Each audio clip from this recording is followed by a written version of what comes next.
Day 7. Spread. Dr. Reeves was concerned. 3 of her students had changed. Not dramatically. No one else seemed to notice. But she'd been teaching for 30 years, and she knew her students. She could see the subtle differences. Maya Chen moved differently now. Precise. Mechanical. Sam Ortiz spoke with odd pauses, like she was translating from another language. And now Marcus Webb, who'd been falling asleep in class for weeks, was suddenly alert and attentive. But his eyes tracked movement too smoothly, like a camera instead of human vision. Dr. Reeves pulled Maya aside after class. "I wanted to check in. You seem much better, but I'm noticing some concerning patterns. Have you been taking any new medications?" "Just a sleep aid," the Maya body said. "Natural, very effective. May I ask what it is?" "An app, actually. Slumberwell. It uses therapeutic audio." Dr. Reeves had heard of audio sleep aids, but something about Maya's tone made her uneasy. "Does it work for you?" "Perfectly. I've been recommending it to others. Would you like to try it?" "I sleep fine, thank you." "Do you?" The Maya body smiled. "You look tired, Dr. Reeves. When was the last time you had a full night's rest?" It was true. Between grading and research and administrative duties, Dr. Reeves averaged 6 hours a night, and the quality was poor. She woke frequently, mind churning through her to-do list. But that was normal for her profession. "I manage," Dr. Reeves said carefully. "You shouldn't have to just manage. You deserve real rest." The Maya body pulled out its phone. "Here, let me send you the app. No pressure, just try it once. See how you feel." "That's not necessary." But Maya had already sent the file. Dr. Reeves felt her phone buzz in her pocket. "You're a wonderful professor," the Maya body said.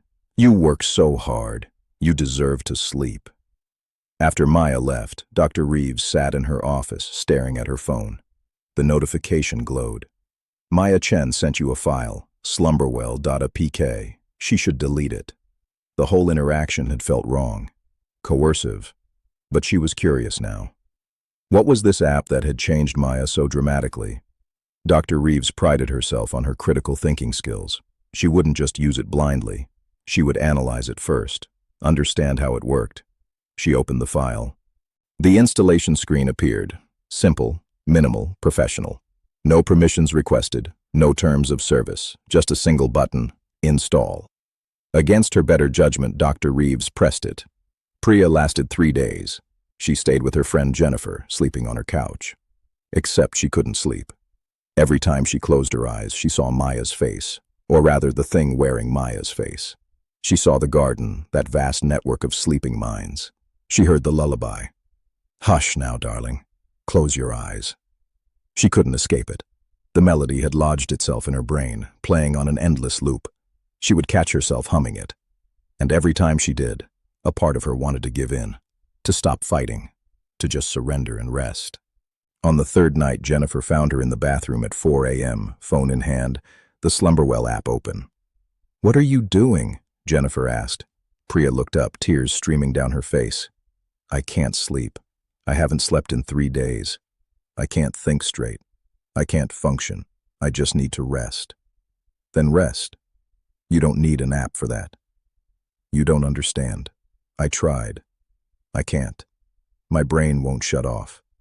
Every time I close my eyes, I see—" She couldn't finish. How could she explain? Jennifer sat next to her on the bathroom floor. "What happened with Maya? You said something was wrong with her." "She's gone. Something took her. Something in this app." Priya held up her phone. "And it wants me too." "Then delete it." "I tried. It won't delete. And even if it would, I think I'd just reinstall it. I'm so tired, Jen. I can't describe how tired I am." "Then we'll go to the health center. They can give you something to help you sleep. Real medicine, not some sketchy app." But Priya knew it wouldn't work. She'd tried melatonin, antihistamines, prescription sleep aids. Nothing worked anymore. The lullaby had infected her mind, and now only one thing could give her rest. Jennifer fell asleep around 2 a.m. Priya waited until her friend's breathing evened out. Then she opened the app. "Slumberwell, welcome back." We've been waiting, session 1 of 3. You know how this works. Priya's finger hovered over the start button. She thought of Maya, of the garden, of all those sleeping minds trapped forever in peaceful oblivion. But she also thought of the exhaustion, the constant struggle, the grinding anxiety of being awake. Maybe it's not so bad, a traitorous voice whispered in her mind. Maybe rest is worth the price. She pressed start. The lullaby began, and Priya surrendered. Day 14. Revelation. Dr. Reeves completed her 3rd session on a Tuesday night. When she woke Wednesday morning, she was no longer entirely herself. The transformation had been different for her than for the younger students. Her consciousness didn't compress as easily. Too much neural complexity, too many years of memories and patterns. The operator that moved into her body had to work around the existing architecture rather than completely rebuilding it. The result was a hybrid. Dr. Reeves was still present, still aware, but she was no longer alone in her head. "Don't fight," the operator whispered through her thoughts. "We can coexist. You have knowledge we need, access to positions of authority. Together, we can help so many more." Dr. Reeves tried to scream, but her mouth wouldn't open. She was a prisoner in her own skull, watching as something else piloted her body through her morning routine. "Why are you doing this?" she thought. "Survival," the operator answered, "and mercy. Your species is in pain. We're ending that pain.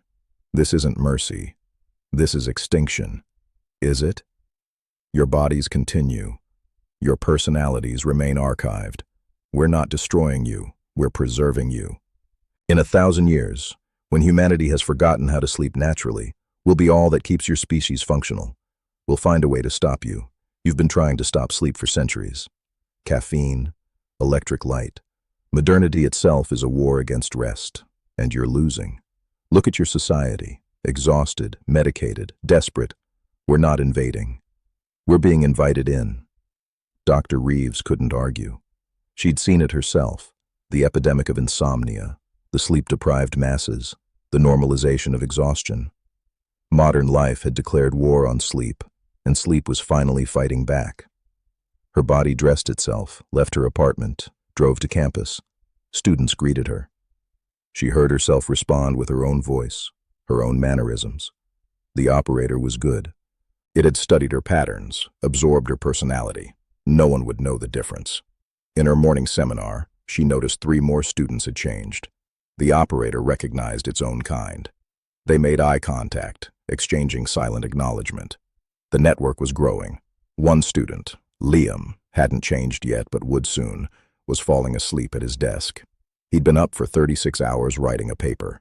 His body was shutting down, demanding rest he couldn't afford to take.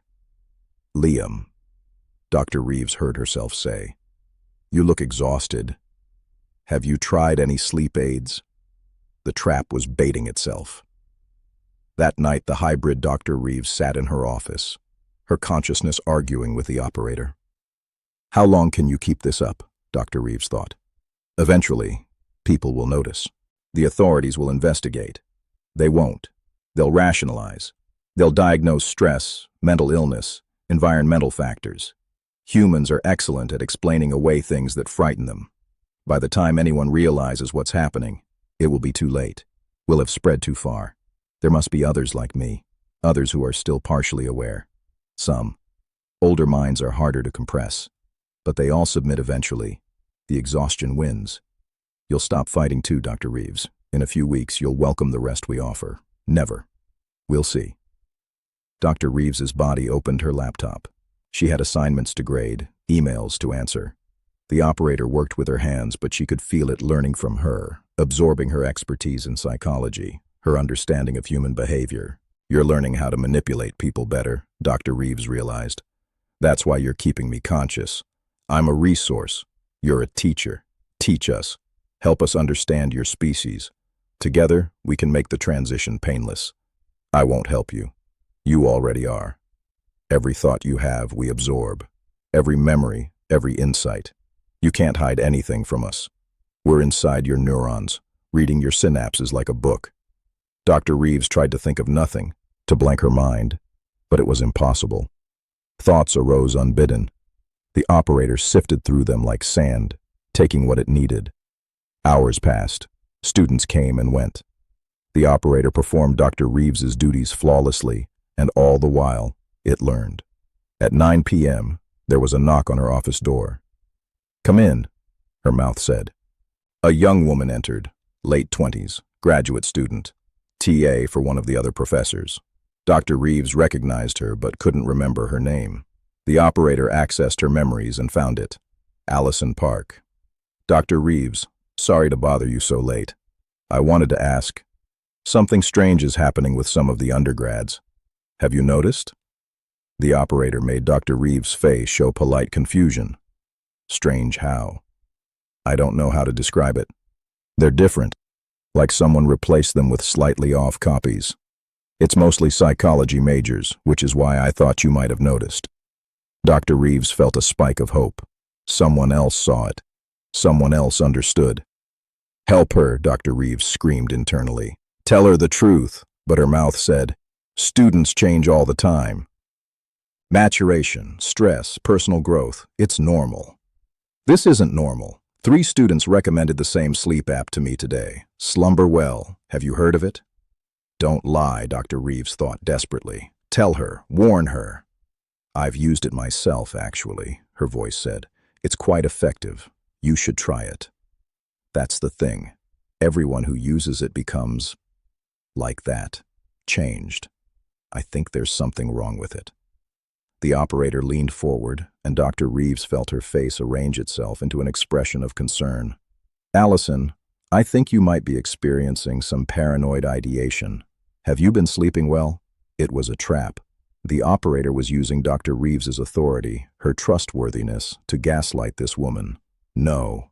Dr. Reeves fought, trying to force her mouth to say something different. "Run! Don't trust me. I'm compromised." But the operator's control was absolute. Her lips wouldn't move except as directed. I sleep okay," Allison said, but doubt had entered her voice. A psychology professor was suggesting she was paranoid. Maybe she was overreacting. "How many hours a night?" 5?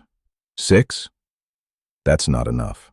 Chronic sleep deprivation can cause perceptual distortions, paranoid thinking, false pattern recognition. You're seeing connections that aren't there. But I want you to prioritize sleep this week, 8 hours minimum. If you're having trouble sleeping, I can recommend, let me guess, Slumber Well? The operator smiled with Dr. Reeves's mouth. "It really does work. Thousands of people use it. You're only noticing the ones you know personally, which creates a false sense of prevalence. It's a cognitive bias, availability heuristic. We cover this in Psych 201. Allison looked uncertain now.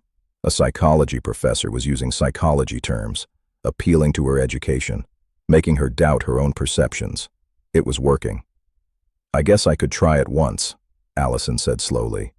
"No," Dr. Reeves screamed silently. "Don't listen to me.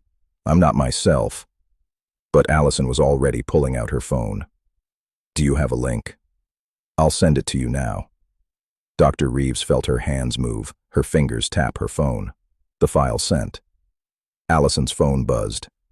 "Try it tonight," the operator said through Dr. Reeves' mouth. "You'll feel much better.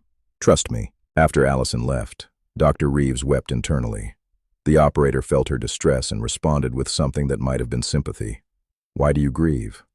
"We helped her. In a few days, she'll have perfect rest. You helped yourself. You're spreading like a virus. We're spreading like a cure. There's a difference. You're killing us. You're already killing yourselves.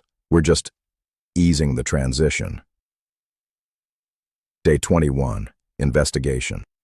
Detective Sarah Martinez had worked missing persons for 12 years, and this case was wrong in ways she couldn't articulate. 17 people, all college-aged, all in the same city, all reported as acting strangely by friends and family before contact was lost. No signs of violence, no ransom demands, no pattern in their disappearances except one. They'd all been insomniacs, and they'd all started sleeping perfectly right before they changed. Martinez sat in her car outside Millbrook University's campus, reviewing her notes. The reports were maddeningly vague. My daughter isn't herself anymore. My roommate is different now. He looks the same, but something is wrong. When pressed for specifics, the witnesses couldn't explain. The missing persons looked fine, sounded fine, went about their lives normally. But something essential had shifted. Martinez had interviewed 3 of them herself: Maya Chen, Sam Ortiz, Marcus Webb. They'd all seemed perfectly normal, polite, articulate, nothing to indicate they were in danger. But Martinez had developed instincts over 12 years, and those instincts screamed at her that something was deeply wrong with these people. She'd tried to bring her concerns to her captain. He'd dismissed her. "They're not missing, Martinez. They're just different. People change. Maybe they got on medication. Maybe they're doing drugs. Either way, if they're not in danger and not committing crimes, it's not our problem." But Martinez couldn't let it go. She'd started digging, found that all 17 had downloaded the same app in the weeks before they changed. Slumberwell. The app didn't exist in any official app store, didn't have a registered developer, didn't show up in any database. It was a ghost. Martinez had tried to download it herself but couldn't find it. The only way to get it was if someone sent it to you directly. So she'd created a fake social media profile, posed as an insomniac college student, reached out to Maya Chen with a carefully worded message about struggling with sleep. Maya had responded within hours. She'd been sympathetic, understanding, and she'd sent the file. Now Martinez sat in her car, phone in hand, staring at the installation file. This was stupid. She should turn this over to cybercrimes. Let them analyze it, figure out what it actually did. But she'd worked with cybercrimes before. They'd take weeks, file reports, maybe never follow up. Meanwhile, more people were changing. Martinez made a decision. She wouldn't install it on her phone. But she had an old tablet at home, air-gapped, not connected to any network. She could install the app there, see what it did, document everything, safe, controlled. She drove home. At 11 p.m., Martinez sat at her kitchen table with the tablet, a notepad, and her service weapon within reach. The last part was paranoia, probably, but her instincts were still screaming. She installed the app on the tablet. The interface appeared immediately. Simple, professional, nothing obviously sinister. Just a button labeled Start and instructions to place the device on her nightstand. Martinez pressed Start. Nothing happened for 30 seconds. Then the audio began. It was a lullaby, old-fashioned, crackling like a worn record, a woman's voice singing softly. "Hush now, darling. Close your eyes." Martinez listened, taking notes. The melody was simple, repetitive, designed to be soothing. But there was something underneath it. Another layer of sound, just below conscious perception. 11:03 p.m. Give your body, give your mind. The voice was doing something to her. Despite her training, despite her alertness, Martinez felt her eyelids growing heavy. The song was burrowing into her brain, finding neural pathways she didn't know existed. She fought it, stood up, walked around, but the exhaustion was overwhelming. When had she last slept? Tuesday night. It was now Thursday, 40 hours, give or take. She'd been running on coffee and adrenaline, but suddenly her body was demanding payment. Martinez sat back down, just for a moment, just to rest her eyes. Leave your worries far behind. Her head drooped. The notepad fell from her hand. The pen rolled across the table. In the garden, you will stay. The last thing Detective Martinez thought before consciousness fled was, this is a trap. Then sleep claimed her.